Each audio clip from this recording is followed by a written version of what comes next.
பூமியில் முதலில் தோன்றிய உயிரினம் எது என்பது பற்றி பார்க்க இருக்கிறோம்.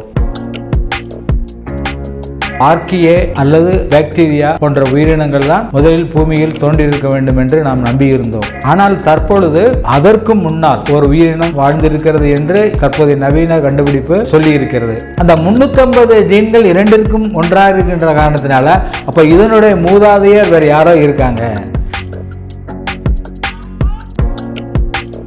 அவைகள் நிச்சயமாக ஒரு நுண்ணுயிரி தான் என்று குறிப்பிடப்படுகிறது. அந்த நுண்ணுயிரிக்கு பேரு உயிரினங்கள் வாழ்வதற்கு தேவையான மற்ற வாயுக்கள் எதுவுமே இல்லை. அப்படி இல்லாத சூழ்நிலை இந்த உயிரினம் வாழ்ந்திருக்கிறது. அப்படியானால் தினபூமி யூடியூப் நேயர்கள் அனைவருக்கும் அன்பு வணக்கம். இன்று பூமியில் முதலில் தோன்றிய உயிரினம் எது என்பது பற்றி பார்க்க இருக்கிறோம். நமது பூமியில் மட்டும்தான் உயிரினம் இருக்கின்றது. குறிப்பாக சூரிய மண்டலத்தில் உள்ள 8 கோள்களில் பூமி என்ற கோளில் மட்டும் உயிரினம் இருக்கின்றது. அதுபோல சூரிய மண்டலத்தை தாண்டி பிற நட்சத்திர மண்டலங்களில் உள்ள கோள்களில் உயிரினம் இருப்பதாக இதுவரை நாம் கண்டறியப்படவில்லை. இருப்பினும் உயிரினம் இருக்கலாம் என்று ஆராய்ச்சியாளர்கள் கூறுகின்றனர். அதே போல நம்முடைய சூரிய குடும்பத்தில் செவ்வாய் கிரகத்தில் ஒரு காலத்தில் நுண்ணுயிரிகள் இருந்திருக்கலாம் என்ற கருதுகோளின் அடிப்படையில் அங்கு நுண்ணுயிரிகளை தேடுகின்ற ஆராய்ச்சி நடைபெற்று கொண்டிருக்கின்றது. அதுபோல நிலாவில் ஒருவேளை உயிரினம் இருந்திருக்கலாம் என்ற அடிப்படையில் நிலாவில் தண்ணீர் இருக்கின்ற பகுதியை நோக்கி நமது ஆராய்ச்சிகள் சென்று கொண்டிருக்கின்றன. அப்போ இதனால் வரை நாம் நினைத்து கொண்டிருப்பது என்னவென்றால் தண்ணீர் இருந்தால் அங்கு உயிரினம் இருப்பதற்கு வாய்ப்பு இருக்கிறது என்ற கண்ணோட்டத்தில் நாம் ஆராய்ச்சி செய்து கொண்டிருக்கிறோம். தண்ணீர் இல்லாவிட்டாலும் வேறு வகையான உயிரினங்கள் இருப்பதற்கான வாய்ப்புகள் இருக்கின்றன என்ற அடிப்படையில் இன்றைக்கு நவீன ஆராய்ச்சிகள் சென்று கொண்டு இருக்கின்றன. இந்த சூழ்நிலையில் பூமியில் முதலில் தோன்றிய உயிரினம் எது என்று இதுவரை நாம் அறிந்தது என்னவென்று சொன்னால் ஆர்க்கியே அல்லது பாக்டீரியா போன்ற உயிரினங்கள் தான் முதலில் பூமியில் தோன்றியிருக்க வேண்டும் என்று நாம் நம்பியிருந்தோம். அதாவது சுமார் 350 கோடி ஆண்டுகளுக்கு முன்னால் உயிரினங்கள் தோன்றி இருக்கலாம் என்று நாம் நினைத்து இருந்தோம். அதாவது ஆர்க்கியே பாக்டீரியா என்று சொல்லக்கூடிய ஒரு செல் உயிரினங்கள் 350 கோடி ஆண்டுகளுக்கு முன்னால் பூமியில் தோன்றியிருக்கலாம் என்று நம்பியிருந்தோம். அதற்கான புதை படிவங்கள் தொல்லுயிர் எச்சங்கள் நமக்கு கிடைத்திருக்கின்றன. ஆனால் தற்பொழுது அதற்கு முன்னால் சுமார் 430 கோடி ஆண்டுகளுக்கு முன்னாடியே ஒரு உயிரினம் வாழ்ந்திருக்கிறது என்று தற்போதைய நவீன கண்டுபிடிப்பு சொல்லி இருக்கிறது. அதை எப்படி கண்டுபிடித்தார்கள் என்று சொன்னால் அதை பற்றி தான் நாம் இப்போ பேச இருக்கிறோம். இப்போ என்னன்னு சொன்னால் பூமியில் 3 வகையான உயிரினங்கள் இருக்கின்றன. ஒன்று உயிர் உள்ளதும் உயிரற்றதுமான வைரஸ்கள், மற்றொன்று பாக்டீரியாக்கள், அதாவது பாலை தயிராக மாற்றுகின்ற பாக்டீரியா முதல் நமக்கு காலரா தரக்கூடிய காலரா பாக்டீரியா வரை நல்லதும் கெட்டதும் செய்யக்கூடிய பாக்டீரியாக்கள் இன்றும் வாழ்ந்து கொண்டிருக்கின்றன. அதே போல் ஆர்க்கியே என்று சொல்லக்கூடிய ஒரு வகையான பாக்டீரியா போன்ற அமைப்பு கொண்டது தான். அது மிகவும் அதிசயமான ஒரு உயிரினம். அது ஒரு செல் உயிரினம் தான், கண்களால் பார்க்க முடியாது, பாக்டீரியாவை போன்றது தான். ஆனால் அது பூமியில் எந்த சூழ்நிலை மிகவும் கடுமையான சூழ்நிலைகளில் வெப்பம் மிகுந்த இடங்களில், அதாவது எரிமலை குழம்புகள் கடலுக்கு அடியில் வெடித்து கொண்டிருக்கின்ற எரிமலைகளுக்கு வரக்கூடிய அந்த குழம்புகளை நம்பி வாழுகின்ற ஒரு உயிரினமான ஆர்க்கியே என்பது இருக்கின்றன. இது தவிர அமீபா முதல் மனிதன் வரை பல செல்கள் கொண்ட உயிரினங்கள் வாழுகின்றன. அப்போ பூமியில் தற்பொழுது பாக்டீரியா, ஆர்க்கே என்று சொல்லக்கூடிய புரோகேரியட்ஸ் என்று ஆங்கிலத்தில் குறிப்பிடும். அதாவது அதுக்கு உட்கரு கிடையாது, உட்கரு இல்லாத உயிரினங்கள். அதே போல் யூகேரியட்ஸ் என்று சொல்லக்கூடிய உட்கரு உள்ள உயிரினங்கள். அது ஒரு செல்ல இருந்து மனிதன் வரைக்கும் அந்த உயிரினங்களில் அடங்கும். அப்போ இந்த 3 வகையான உயிரினங்கள் இப்பொழுது பூமியில் வசித்து கொண்டு இருக்கின்றன. இப்போ இந்த 3 வகையான உயிரினங்களில் பாக்டீரியாவும் ஆர்க்கேயும் தான் முதலில் தோன்றிய உயிரினம் என்று நம்பியிருந்தோம். ஆனால் இப்பொழுது இந்த பாக்டீரியாவிற்கும் ஆர்கேக்கும் முன்னால ஒரு உயிரினம் வாழ்ந்திருக்கலாம் என்று கருதப்பட்டு கொண்டிருக்கிறது. அப்போ இதை எப்படி உயிரினங்கள் இருந்திருக்கலாம், வாழ்ந்திருக்கலாம், எப்பொழுது தோன்றியிருக்கலாம் என்பதை பற்றி ஆராய்ச்சி செய்கிறார்கள் என்று பார்ப்போம். இப்போ பூமியில் உயிரினங்கள் தோன்றியது பூமி உருவான பின்னர் அப்பொழுது இருந்த சூழ்நிலையில் அப்பொழுது ஆக்சிஜன் கிடையாது, ஹைட்ரஜன் இருந்தது, மீத்தேன் இருந்தது, நைட்ரஜன் வாயுக்கள் இருந்தன. ஆனால் இப்போ வாழ்கின்ற உயிரினங்களில் உள்ள பூமியில் ஆக்சிஜன் இருக்கிறது, பல்வேறு வகையான வாயுக்கள் இருக்கின்றன, பல வகையான தாது உப்புகள் இருக்கின்றன. அதனால் மனிதன் போன்ற உயிரினங்கள் இப்பொழுது வாழ முடிகிறது. ஆனால் அதற்கு முன்னாடி ஆக்சிஜன் கிடையாது. ஆக்சிஜன் இல்லாத சூழ்நிலையில தான் பூமியில் உயிரினம் தோன்றி இருக்கிறது. முதல்ல ஒப்பாரின், ஹால்டின் என்ற 2 விஞ்ஞானிகள் பூமியில் உயிரினம் என்பது ஒரு ஹார்ட் சூப் என்று சொல்லக்கூடிய ஒரு ரசாயன திரவத்திலிருந்து தான் உருவாகியிருக்க வேண்டும் என்று சொன்னார்கள். அப்போ அந்த ரசாயன திரவம் எது என்று சோதனை சாலையில் யுரே மற்றும் மில்லர் என்று சொல்லக்கூடிய 2 விஞ்ஞானிகள் சோதனை சாலையில் ஒரு ஆராய்ச்சி செய்தாங்க. அந்த ஆராய்ச்சி என்னவென்று சொன்னால், பூமி உருவான போது உயிரினம் தோன்றிய காலத்தில் என்ன வகையான ரசாயன பொருட்கள் இருந்ததோ அவைகளையெல்லாம் ஒன்று சேர்த்து அந்த பிரைமார்டியல் சூப் என்று சொல்லக்கூடிய அந்த ஹார்ட் சூப் உருவாக்கும் என்று ஆராய்ச்சி செய்தார்கள்.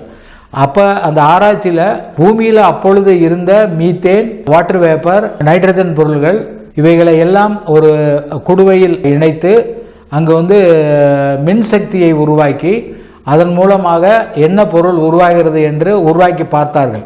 அப்படி உருவான போது அமினோ அமிலங்கள் என்று சொல்லக்கூடிய அந்த ரசாயன பொருள் உருவானது. அப்போ அமினோ அமிலங்கள் தான் பூமியில் தோன்றிய முதல் ஒரு ரசாயன பொருள். அந்த ரசாயன பொருளில் இருந்து தான் உயிரினம் தோன்றியிருக்க வேண்டும் என்று முடிவுக்கு வந்தனர். உயிரினங்கள் ஒரு காலத்தில் உருவாக்கிய இந்த ரசாயன பொருளை அல்லது உயிரினம் உருவாக காரணமாயிருந்த இந்த அமினோ அமிலங்கள் என்ற ரசாயன பொருளை இப்பொழுது நாம் செயற்கை முறையில் கூட தயாரிக்க முடிகிறது. ஆகவே யுரே அண்ட் மில்லர் என்பவர்கள் அமினோ ஆசிட்ஸ் தான் முதல்ல பூமியில் தோன்றிய ரசாயன பொருள் என்று நிரூபித்தார்கள். அதன் பின்னர் பூமியில் தோன்றிய உயிரினங்கள் யாராக இருக்கலாம், எவையாக இருக்கலாம் என்ற ஆராய்ச்சிகள் தொடர்ந்து நடைபெற்று கொண்டிருக்கின்றன. இப்பொழுது பூமியில் பல்லாயிரக்கணக்கான கோடியான உயிரினங்கள் வாழ்ந்து கொண்டிருக்கின்றன. கண்ணுக்கு தெரியாத நுண்ணுயிரிகளிலிருந்து மனிதனை போன்ற இந்த இயற்கையே ஆண்டு கொண்டிருக்கிற மனிதன் வரை இன்றைக்கு உயிரினங்கள் இருந்து கொண்டிருக்கின்றன. இந்த பல்லாயிரம் கோடியான உயிரினங்கள் எவ்வாறு தோன்றின, எப்பொழுது தோன்றின என்பதை பற்றி ஆராய்ச்சிகள் நடந்து கொண்டே இருக்கின்றது. அப்போ முதல் கட்டமாக உயிரினங்கள் எவ்வாறு தோன்றின, எப்பொழுது தோன்றின என்பதை நம்ம பூமியை வெட்டி ஆழமாக தோண்டி சென்று அடியில் மிக எந்த அடிமட்டத்தில் அந்த பூமி உயிரினங்கள் வாழ்ந்த அதனுடைய எச்சங்கள், எலும்புகள், கூடுகள் போன்றவை படிவமாகி இருக்கின்ற அந்த பூமியின் மட்டத்தை மிகவும் பழமையான மட்டமாக கருதி அந்த மட்டத்தில் இருக்கின்ற உயிரினங்கள் தான் முதலில் தோன்றியிருக்க வேண்டும் என்று அவர்கள் கருதினார்கள். ஆகவே இதற்கு இந்த அடிப்படையில் கிடைக்கக்கூடிய ஆராய்ச்சி என்பது ஃபாசில் எவிடன்ஸ் அல்லது தொல் படிவ சான்றுகள் ஆதாரங்களுடன் கூடிய ஆராய்ச்சி தான் முதலில் தொடங்கியது. அதன்படி பார்க்கும் பொழுது பூமியை ஒவ்வொரு பகுதியாக வெட்டி எடுக்கும் பொழுது அந்த தொல்லுயிர் சான்றுகள் நமக்கு கிடைக்கின்றன. இதை நம்ம அறிவியல் அடிப்படையில் ஜியாலஜிக்கல் டைம் ஸ்கேல் என்று நாம் குறிப்பிடுகிறோம். அதாவது அடியில் இருக்கக்கூடிய உயிரினம் என்பது மிகவும் பழமையானது, அது பேலியோசோயிக் ஈரா என்று குறிப்பிடுகிறோம். அதே போல் இப்போ மேல்மட்டத்தில் இருக்கின்ற அந்த நிலப்பரப்புக்கு பேர் ஜீனோசோயிக் ஈரா என்று குறிப்பிடுகிறோம், இப்பொழுது தோன்றியது. அந்த மேல்மட்டத்தில் இருக்கின்ற உயிரினங்களில் தான் நம்ம இப்போ வாழ்ந்து கொண்டிருக்கின்றோம். மனிதன், பறவைகள், பாம்புகள், மீன்கள், தவளைகள் என்று கோடிக்கணக்கான உயிரினங்கள் இந்த ஜீனோசோயிக் ஈரா என்ற இடத்தில். அப்போ இது ஒரு வகையான ஆராய்ச்சி இது நாள் வரை இருந்து வந்தது. அதன் பின்னால் உயிரினங்கள் எப்பொழுது தோன்றின என்பதற்கு பல வகையான ஆதாரங்களை திரட்டி கண்டுபிடித்து உள்ளனர். தற்பொழுது நவீன ஆராய்ச்சி என்பது இந்த மரபணுக்களை வைத்து உயிரினங்கள் எப்பொழுது தோன்றியது என்று ஆராய்ச்சி செய்து வருகின்றனர். இப்போ நம்ம ஒரு எலும்பை ஒரு இடத்துல தோண்டி எடுத்தோம்னா அந்த எலும்பு எந்த வயதை கொண்டது, எத்தனை வருடத்திற்கு முன்னாடி இந்த எலும்பினுடைய உயிரினம் வாழ்ந்திருக்க முடியும் என்று கூட இப்பொழுது கணக்கிட முடிகிறது. இப்போ இதுக்கு பேர் என்ன, கார்பன் டேட்டிங் மெத்தட், கரிம சோதனை மூலமாக கண்டுபிடிக்கிறாங்க. அதான் நம்ம மதுரையில் கீழடியில் பார்த்தீங்கன்னா அங்கே எடுக்கின்ற பொருள்களை எல்லாம் எத்தனை வருடங்களுக்கு முன்னாடி உருவானது என்பதை நம்ம என்ன பண்ணுறோம்னா ஒரு கார்பன் டேட்டிங் மெத்தட் மூலமாக அமெரிக்காவுக்கு அனுப்பி இன்னைக்கு கண்டுபிடித்து கொண்டிருக்கிறோம். அந்த மெத்தடில் இன்றைக்கு எந்த உயிரினமாக இருந்தாலும் அதில் இருக்கக்கூடிய எலும்புகளில் இருந்து சோதனை செய்து கார்பன் வழிமுறையில் அதனுடைய வயதை கண்டுபிடிக்கிறோம். தற்போது இன்னும் ஆராய்ச்சியானது மேம்பட்டு கொண்டிருக்க சூழ்நிலை நவீன ஆராய்ச்சியில் ஜீன்களின் அடிப்படையில் இன்றைக்கு ஆராய்ச்சி நடந்து கொண்டிருக்கிறது. ஜீன்கள் என்றால் மரபணுக்கள். இப்போ ஒவ்வொரு உயிரினங்களிலும் மரபணுக்கள் இருக்கின்றன. குறிப்பாக மனிதனில் பார்த்தீங்கன்னா சுமார் 20,000 30,000 மரபணு தொகுதிகள் இருக்கின்றன. இந்த மரபணு தொகுதிகளில் ரசாயன மூலக்கூறுகள் இருக்கின்றன. இந்த ரசாயன மூலக்கூறுகள் நம்ம என்ன சொல்லுவோம்னா பேஸ் பேர்ஸ், அதாவது மூலக்கூறு ஜோடிகள். அப்போ மனிதனுடைய 30,000 ஜீன்களில் எத்தனை மூலக்கூறு ஜோடிகள் இருக்கின்றன என்று பார்த்தோம் என்று சொன்னால் 300 கோடி மூலக்கூறு ஜோடிகள் இருக்கின்றன. அதாவது அந்த மரபணு என்று சொல்லக்கூடிய டிஎன்ஏல 300 கோடி மாலிகுலார் அல்லது மூலக்கூறு ஜோடிகள் இருக்கின்றன. அப்போ மனிதன் ஒரு இன்றைக்கு பூமியில் பல கண்டுபிடிப்புகளை நடத்தி கொண்டு இருக்கிறான் என்ற அடிப்படையில் நாம் மிகவும் முன்னேறிய இனமாக நம்ம கூறிவிட முடியாது. நமக்கு இருக்கின்ற அளவில் மரபணுக்கள் கொண்ட குரங்குகள் இருக்கின்றன, மூலக்கூறுகள் கொண்ட நுண்ணுயிரிகள் இருக்கின்றன. இருப்பினும் மனிதன் தான் இன்றைக்கு ஆராய்ச்சிகள் செய்யக்கூடிய அளவிற்கு தனது திறன்களை வளர்த்திருக்கிறான். அப்போ மனிதனில் 30,000 மரபணுக்கள் இருக்கின்றன. ஒரு 300 கோடிக்கு மேலே மூலக்கூறு ஜோடிகள் இருக்கின்றன. ஆனால் பாக்டீரியா எடுத்துக்கொண்டோம் என்று சொன்னால் அதில் ஒரு 10,000ற்கு மேற்பட்ட மரபணுக்கள் இருக்கின்றன. இப்போ நாம் சொல்லுகின்ற என்று சொன்னால் இன்றைக்கு பாக்டீரியாவும் ஆர்கியே என்று சொல்லக்கூடிய 2 நுண்ணுயிரிகள் தான் மிகவும் பழமையான நுண்ணுயிரிகள் என்று அறியப்படுகிறது. ஆனால் இந்த பழமையான நுண்ணுயிரிகளில் இருந்து தான் நம்ம யூகேரியட்ஸ் என்று சொல்லக்கூடிய அமீபா முதல் மனிதன் வரை கோடிக்கணக்கான உயிரினங்கள் உருவாகி இருக்கின்றன. அப்போ அது எப்படி உருவானது என்று பார்க்கும் பொழுது பாக்டீரியாவிலும் ஆர்கேயிலும் காணப்படுகின்ற மரபணுக்கள் இந்த உயிரினங்கள் எல்லாம் காணப்படுகின்றது. அப்போ இதிலிருந்து நாம் என்ன தெரிந்து கொண்டோம்? மரபணுக்களை அடிப்படையாக கொண்டு எந்த உயிரினம் எதிலிருந்து வந்திருக்கின்றது என்று நாம் கண்டறிய முடியும். பொதுப்படையாக பாக்டீரியா, ஆர்கே என்ற 2 வகை நுண்ணுயிரிகளிலிருந்து தான் இப்பொழுது வாழுகின்ற உயிரினங்கள் எல்லாம் தோன்றியிருக்கின்றன. குறிப்பாக நம்ம எடுத்துக்கிறோமே, இப்போ எலிகளுக்கும் நமக்கும் பன்றிக்கும் குரங்குக்கும் நிறைய மரபணுக்கள் ஒன்றாக இருக்கின்றன. அப்போ இதிலிருந்து என்ன தெரியும்னா, இவை எல்லாமே ஒரு பாலூட்டி என்ற வகையில் ஒரே மூதாதையரிடமிருந்து வந்திருக்கலாம் என்று கருதப்படுகிறது. குறிப்பாக எல்லா உயிரினங்களுக்கும் அடிப்படையில் பாலூட்டி என்று சொன்னால் அந்த பாலூட்டியில் ஜீன்கள் எல்லாம் ஓரளவு நெருங்கிய தொடர்புடைய ஜீன்கள் நிறைய இருக்கும். அதே சமயத்தில் நம்ம பறவையினுடைய மரபணுக்களுக்கும் மனிதனுடைய மரபணுக்களுக்கும் வேறுபாடு இருக்கும். ஆனால் எலியினுடைய மரபணுக்கும் மனிதனுடைய மரபணுக்களுக்கும் ஒற்றுமை இருக்கு. அப்போ இதிலிருந்து என்ன சொல்கிறோம் என்றால் பாலூட்டிகள் எல்லாம் ஒரு மூதாதையரிடமிருந்து வந்திருக்க வேண்டும் என்று முடிவுக்கு வருகிறோம். அதே போல இந்த பாக்டீரியாவும் ஆர்கே என்று சொல்லக்கூடிய மற்றொரு நுண்ணுயிரியும் சுமார் 350 ஜீன்கள் ஒரே மாதிரி கொண்டிருக்கின்றன. இதுதான் நமக்கு தெரிந்த முதல் உயிரினங்கள், பூமியில் தோன்றிய முதல் உயிரினங்களாக கருதப்படுகிறது. அந்த 350 ஜீன்கள் 2ற்கும் ஒன்றாக இருக்கின்ற காரணத்தினால அப்போ இதனுடைய மூதாதையர் வேறு யாரோ இருக்காங்க, அவங்க யாரு அப்படின்னு தேடி கண்டுபிடிப்போம் என்று தான் இந்த இப்போ நவீன ஆராய்ச்சி இப்பொழுது நடந்து கொண்டிருக்கிறது. அப்போ இந்த 350-300 ஜீன்களில் கொடுத்த அந்த மூதாதையர் யார் என்று தேடி பார்த்த பொழுது அவைகள் நிச்சயமாக ஒரு நுண்ணுயிரி தான் என்று குறிப்பிடப்படுகிறது. அந்த நுண்ணுயிரிக்கு பேர் லியூகா, LUCA, last universal common ancestor. இந்த பிரபஞ்சத்தில் காணப்படுகின்ற, அதாவது இந்த பூமியில் காணப்படுகின்ற எல்லா உயிரினங்களுக்கும் ஒரு பொதுவான துவக்க கால நுண்ணுயிரி என்பது இந்த லியூகா. அந்த லியூகாவில் என்ன இருக்குன்னு சொன்னால், லியூகாவில் பார்த்தீங்கன்னா அதில் 15,000 மரபணுக்கள் இருக்கின்றன. இப்போ மனிதனுக்கு நம்ம என்ன சொன்னால் 30,000 மரபணு ஜோடிகள் இருக்கின்றன. இந்த லியூகாவுக்கு 15,000 மரபணுக்கள் இருக்கின்றன. நமக்கு 300 கோடி மூலக்கூறு ஜோடிகள் இருக்கின்றன மரபணுக்கள்ல. இந்த லியூகாவில் பார்த்தீங்கன்னா 25 லட்சம் அந்த மூலக்கூறுகள் ஜோடிகள் இருக்கின்றன. இந்த 350 மரபணுக்களும் மனிதனுக்கு இருக்கின்ற 350 மரபணுக்களோடு ஒட்டி வருகின்றன. அப்போ அடிப்படையில் எல்லா உயிரினங்களிலும் லியூகாவில் காணப்படுகின்ற மரபணு தொகுப்புகள் இருக்கின்றன. அப்போ இதிலிருந்து லியூகா தான் இந்த பூமியில் முதலில் தோன்றிய உயிரினம் என்று விஞ்ஞானிகள் தற்போது கருதுகின்றனர்.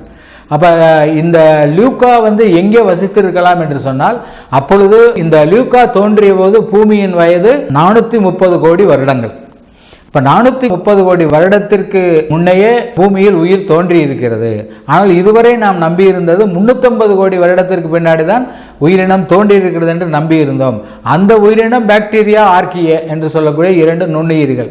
இப்பொழுது 430 கோடி ஆண்டுகளுக்கு முன்னாடி ஒரு உயிரினம் வாழ்ந்திருக்கிறது. அது லியூகா. அந்த லியூகாவில் வந்து அதில் இருக்கக்கூடிய மரபணுக்கள் எல்லா உயிரினங்களிலும் இருக்கின்றன. அடிப்படையில் ஒரு காமனாக இருக்கக்கூடிய இந்த மரபணுக்களை கணக்கில் கொண்டு இதனுடைய மூதாதையர் லியூகா என்று முடிவெடுக்கிறாங்க. அப்போ லியூகா இருக்கும் பொழுது பூமியினுடைய நிலை என்ன? அப்பொழுது வந்து வாழ தகுதியற்ற நிலை. அப்பொழுதுதான் பூமி உருவாகி ஒரு 20 கோடி ஆண்டுகள் தான் ஆகியிருக்கிறது. 450 கோடி வருடங்களுக்கு முன்னாடி தான் பூமி உருவாகி இருந்திருக்கிறது. ஆனால் இந்த உயிரினம் 20 கோடி ஆண்டுகள் முடிந்தவுடன் உயிரினமானது தோன்றி இருக்கிறது. அப்பொழுது பூமியில் இருந்த சூழ்நிலை என்ன? அப்பொழுது ஆக்சிஜன் கிடையாது, ஹைட்ரஜன் மட்டும் இருந்தது, மிக வெப்பமாக இருந்தது, கரிம பொருள்கள் இருந்திருக்கின்றன, நைட்ரஜன் பொருள்கள் இருந்திருக்கின்றன. ஆனால் தற்போது காணப்படுகின்ற உயிரினங்கள் வாழ்வதற்கு தேவையான மற்ற வாயுக்கள் எதுவுமே இல்லை. அப்படி இல்லாத சூழ்நிலை இந்த உயிரினம் வாழ்ந்திருக்கிறது. அப்படியானால் இதை உயிரினம் என்று குறிப்பிட முடியுமா என்று கூட கேட்குறாங்க. இது முழுக்க முழுக்க சுவாசிக்காத ஒரு உயிரினம். இது வந்து காற்றில்லாமல் வாழ்ந்த ஒரு காலத்தில் தோன்றி இருக்கிறது. அப்போ கடலுக்கு அடியில் இந்த உயிரினம் வாழ்ந்திருக்கலாம் என்று நினைக்கிறாங்க. கடலுக்கு அடியில் எதற்கு பக்கத்தில் இருந்திருக்கு சொன்னால், நம்ம எரிமலை குழம்பு வெடிக்கின்ற அந்த இடங்களில் இருந்திருக்கிறது. எரிமலை குழம்பிலிருந்து வரக்கூடிய அந்த தாது உப்புகளை, மினரல்ஸ்களை தன்னால் முடிந்தளவு அதை பயன்படுத்தி இது இனப்பெருக்கம் செய்திருக்கிறது. ஒரு உயிரினம் என்ற ஒரு கெப்பாசிட்டி ஒரு உயிருக்கு இருக்கிறது என்று சொன்னால் அது வந்து என்னன்னா, உயிரினம் தானாக இனப்பெருக்கம் செய்ய வேண்டும். அப்போதான் அதை உயிரினம் என்று சொல்ல முடியும். இப்போ கல்லை நம்ம உயிரினம் என்று சொல்ல முடியாது, ஏன்னா கல் இனப்பெருக்கம் செய்ய முடியாது. அப்போ இந்த லியூகா என்ற உயிரினம் இனப்பெருக்கம் செய்திருக்கிறது. ஆனால் நாம் இனப்பெருக்கம் செய்தது போல் அது இனப்பெருக்கம் செய்யவில்லை. ஏனென்றால் அப்பொழுது சூழ்நிலை மிகவும் சாதகமான சூழ்நிலை இல்லை, மிகவும் கடினமான சூழ்நிலை இருந்திருக்கிறது. அந்த கடினமான சூழ்நிலையை பயன்படுத்தி தனக்கு கிடைத்த தன்னை சுற்றி இருக்கின்ற ரசாயன பொருட்களை பயன்படுத்தி அது உயிர் வாழ்ந்து இனப்பெருக்கம் செய்து, சொல்லப்போனால் பூமியில் சமீப காலம் வரை கூட அது இருந்திருக்கு என்று குறிப்பிடுறாங்க. சுமார் 70 கோடி ஆண்டுகளுக்கு முன்னாடி வரை அது இருந்திருக்கிறது. இப்போ பூமி தோன்றி 450 கோடி ஆண்டுகள் ஆகிவிட்டன. லியூகா தோன்றி 430 கோடி ஆண்டுகள் ஆகிவிட்டன. அது கடைசி வரை வாழ்ந்தது சுமார் 70 கோடி ஆண்டுகள் வரை அது வாழ்ந்திருக்கிறது. அந்த 70 கோடி ஆண்டுகள் வாழ்வதற்கு முன்னாடியே 350 கோடி ஆண்டுகளுக்கு முன்னாடி பாக்டீரியா, ஆர்கியே போன்ற உயிரினங்களும் வாழ்ந்திருக்கின்றன. அப்ப அந்த காலத்துல பாக்டீரியா, ஆர்கியே, அதனுடைய மூதாதையர் லியூகா அவங்களும் சேர்ந்துதான் வாழ்ந்திருக்கின்றனர். இப்பொழுது நம்ம சொல்றோம்ல, மனிதன் வந்து இப்ப வாழ்கின்ற நவீன மனிதன் 2 லட்சம் வருஷங்களுக்கு முன்னாடி தான் தோன்றி இருக்கிறான். ஆனால் அதற்கு முன்னாடி தோன்றிய நியாண்டர்தால் மனிதன் என்பவன் இருக்கிறான். அது மாதிரி பல வகையான மனிதர்கள் இருந்திருக்கிறாங்க. அப்போ ஒரு காலகட்டத்தில் பழைய மனிதர்களும் வாழ்ந்திருக்கிறாங்க, தற்போதைய மனிதர்களும் வாழ்ந்திருக்கிறாங்க. பழைய கால மனிதன் நியாண்டர்தால் மனிதனுக்கும் தற்போது வாழ்ந்து கொண்டிருக்க மனிதனுடைய மூதாதையர்களும் கூட சேர்ந்து இனப்பெருக்கம் செய்திருக்கிறார்கள் என்ற ஆராய்ச்சியை கூட கண்டுபிடிச்சிருக்காங்க. ஆகவே ஒரு காலகட்டத்தில் இந்த லியூகா என்ற ஆரம்பகால உயிரினத்திலிருந்து இருக்கக்கூடிய ஜீன்கள் பரிணாமம் அடைந்து புதிய உயிரினங்களாக பாக்டீரியா, ஆர்கியே என்ற 2 நுண்ணுயிரிகளை கொடுத்திருக்கின்றன. இதுவரை பாக்டீரியா, ஆர்கியே தான் நாம் வந்து துவக்க கால உயிரினம் என்று நினைத்திருந்தோம். ஆனால் இந்த 2க்கும் பொதுவான ஒரு உயிரினமாக லியூகா இருந்திருக்கின்றது. இந்த லியூகா என்பது ஒரு முழுமையான உயிரினம் என்று சொல்ல முடியாது. அதனால் இது வந்து ஆஃப் லைஃப் உயிரினம், பாதி உயிர் கொண்டிருக்கிறது, பாதி உயிரற்று இருக்கிறது. ஆனால் இது இனப்பெருக்கம் செய்கின்ற காரணத்தினால இது வந்து ஒரு உயிரினமாக கருதப்படுகிறது. ஆகவே இன்று முதலில் தோன்றிய உயிரினம் எது என்று ஆராய்ச்சியாளர் குறிப்பிடுவது இந்த லாஸ்ட் யூனிவர்சல் காமன் ஆன்செஸ்டர் என்று அழைக்கப்படுகின்ற LUCK, லியூகா என்ற உயிரினம் தான் பூமியில் முதலில் தோன்றி இருக்கலாம் என்று தற்போது கருதப்படுகிறது. இன்னும் கூட புதிய கண்டுபிடிப்புகள் வந்தால் இதன் நிலைமை கூட மாறலாம். ஏனென்றால் அறிவியல் புதுமையானதை, புதியனவற்றை கண்டுகொண்டே இருக்கிறது. நன்றி, வணக்கம். நம்ம சேனலை சப்ஸ்கிரைப் பண்ணாதவங்க சப்ஸ்கிரைப் பண்ணிக்கோங்க. அப்படியே மறக்காம பெல் பட்டனையும் பிரஸ் பண்ணிடுங்க.